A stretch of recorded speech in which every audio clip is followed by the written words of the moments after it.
ইসরায়েলের ইরানকে থামানোর ক্ষমতা নেই বলে দাবি করেছেন সাবেক মার্কিন পররাষ্ট্রমন্ত্রী জন কেরি। বেশ কিছুদিন ধরেই ইরানের পারমাণবিক স্থাপনাগুলোতে হামলার প্রস্তুতি নিচ্ছে ইসরায়েল। সর্বশেষ গেল বুধবার বার্তা সংস্থা রয়টার্স এক প্রতিবেদনেও এমন তথ্য জানিয়েছে। তবে সমর বিশারদরা বলছেন ইসরায়েল ভালো করেই জানে গাজায় হামলা আর ইরানে হামলা করা এক নয়। তাদের যে কোনো হামলার দাঁত ভাঙা জবাব দেওয়ার ক্ষমতা যে ইরানের আছে, গেল বছর ঝাঁকে ঝাঁকে ক্ষেপণাস্ত্র ছুড়ে তা বেশ ভালোভাবেই বুঝিয়ে দিয়েছে তারা।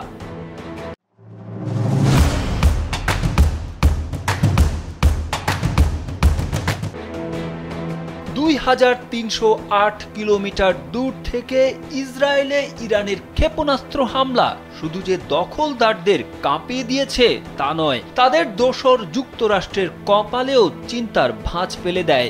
আর তাই তো ক্ষমতায় বসার পর থেকেই মার্কিন প্রেসিডেন্ট ডোনাল্ড ট্রাম্প উঠে পড়ে লেগেছেন তেহরান যেন কোনোভাবেই পরমাণু অস্ত্রের সক্ষমতা অর্জন করতে না পারে। ট্রাম্পের চেষ্টার কারণেই ইরান যুক্তরাষ্ট্র এখন আলোচনার টেবিলে। তবে রয়টার্সের প্রতিবেদনে ইসরায়েল কর্তৃক ইরানে হামলার পরিকল্পনার খবর সামনে আসলে তা নিয়ে আলোচনার ঝড় ওঠে।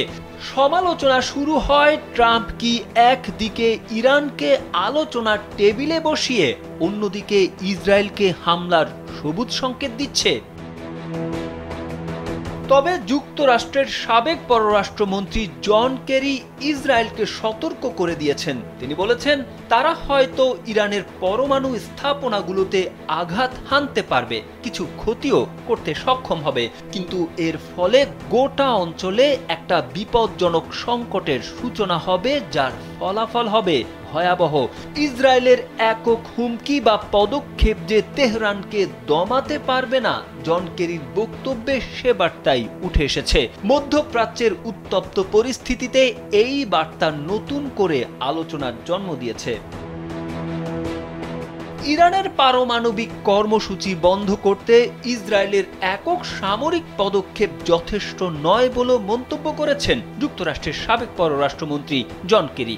শনিবার ইরানের আধা সরকারি বার্তা সংস্থা মেহের নিউজ তাদের প্রকাশিত এক প্রতিবেদন থেকে এ তথ্য জানা যায়। প্রতিবেদনে বলা হয়, মার্কিন সংবাদ মাধ্যম সিএনএনকে দেওয়া এক সাক্ষাৎকারে কেরি এসব কথা বলেন। তিনি ইরান যুক্তরাষ্ট্র চলমান পারমাণবিক আলোচনা ও তেহরানের পারমাণবিক স্থাপনাগুলোতে হামলার হুমকি নিয়ে ইসরায়েলের ভূমিকার বিষয়ে নিজের মত তুলে ধরেন।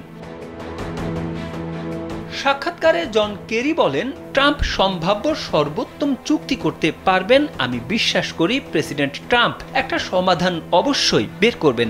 আমি খুশি যে প্রেসিডেন্ট এটি অনুসরণ করছেন। আমি মনে করি এটি সত্যি গুরুত্বপূর্ণ। তারেক আহমেদ, কালবেলা।